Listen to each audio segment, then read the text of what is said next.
was big, but I moved real quiet.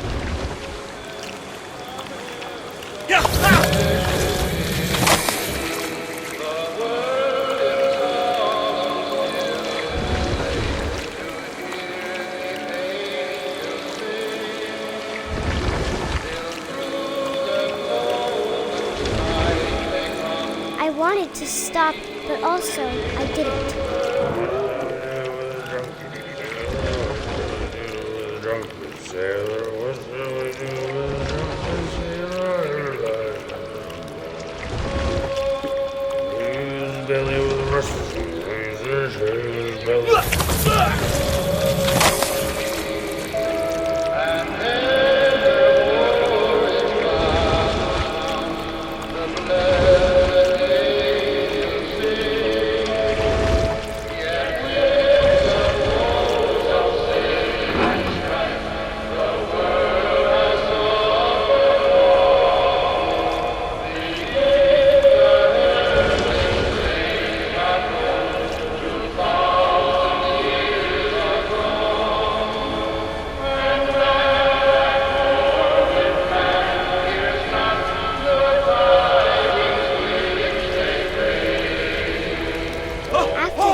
Passenger, I was still hungry. And across the water, I smelled something new. Something I had to have, so I swam towards it.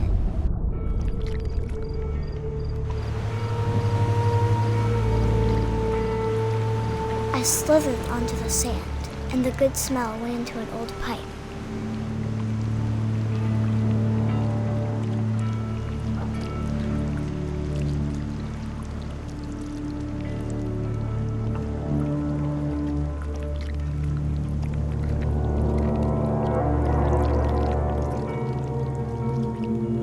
I got closer and closer.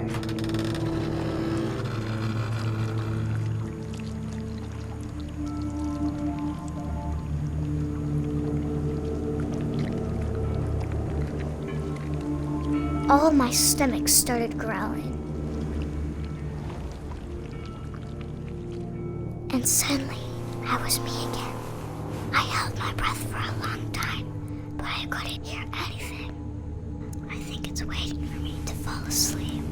But it's not going to wait much longer. It needs to feed, and we both know I will be delicious.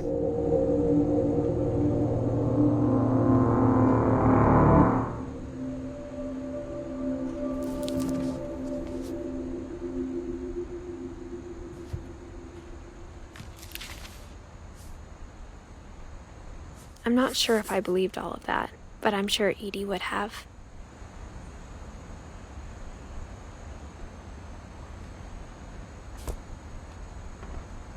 I got the sense Edie had spent a lot of time here. Before my mom sealed the doors.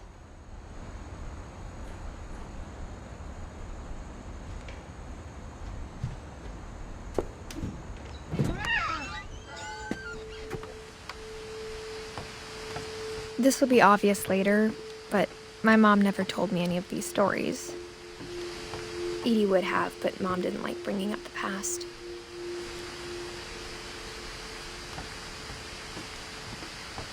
Though, when we adopted a stray kitten, she was the one who named it Molly. I spent a lot of time in Great-Grandma Edie's room.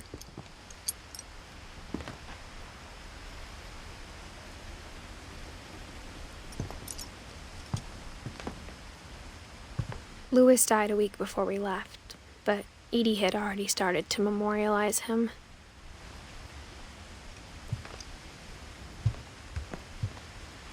Edie gave a big interview about a mole man living under the Finch house. My mom was furious.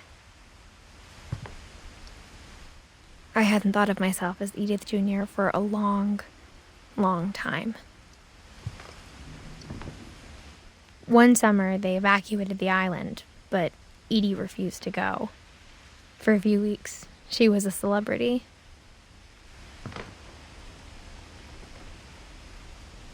When Edie told people Sven was killed by a dragon, she could also have said he was building a dragon-shaped slide that collapsed. She could have, but she didn't.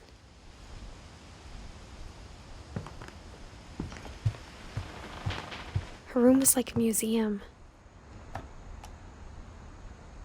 For 500 years, the Finches have been famous throughout Norway for their fortune and misfortune.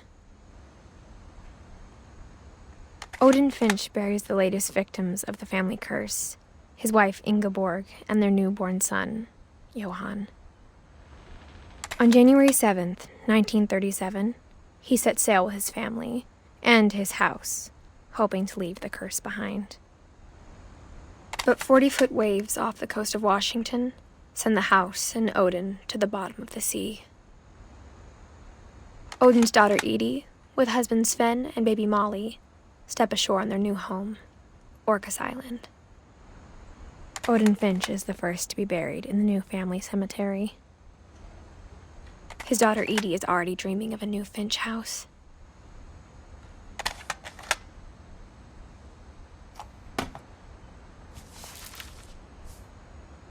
Whatever's wrong with this family, it goes back a long ways.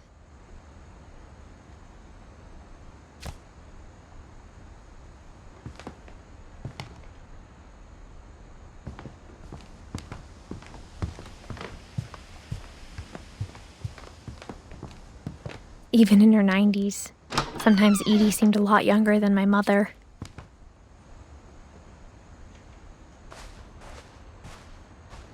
The only trace Grandpa Sam's first wife Kay left on the house was the pink bathroom.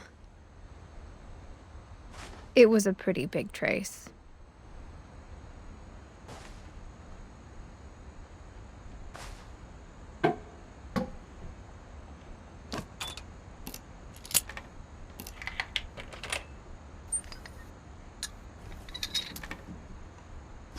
There's a secret in this bathroom. It's in the last place you would look. It isn't in the cupboard. It's hidden in this book.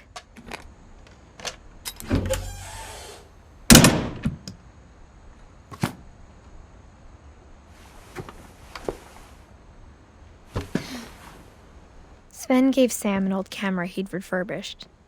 He never put it down.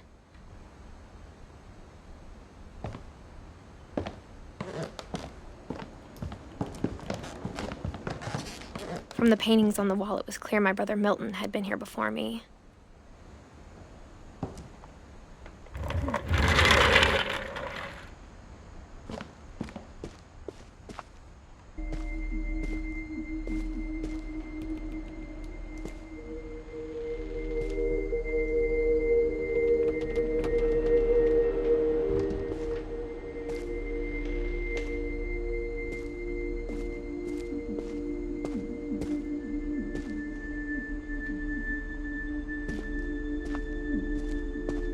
I knew Grandpa Sam had a twin, and that he never talked about him. I guess my grandpa didn't like history any more than my mom did.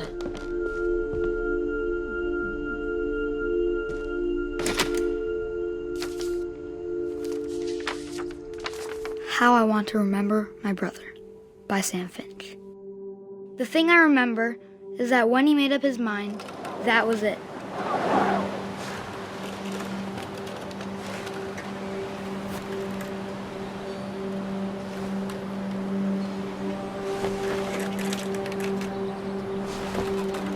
My brother said he'd die before he ate another mushroom, and he did.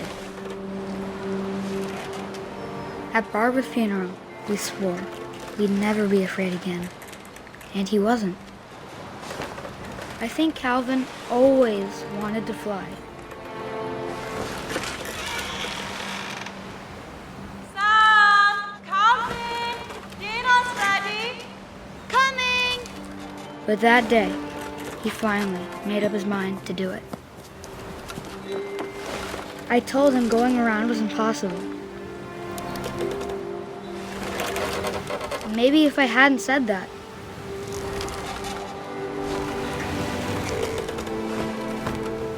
Calvin! I'm not gonna tell you again! Maybe if the wind hadn't picked up.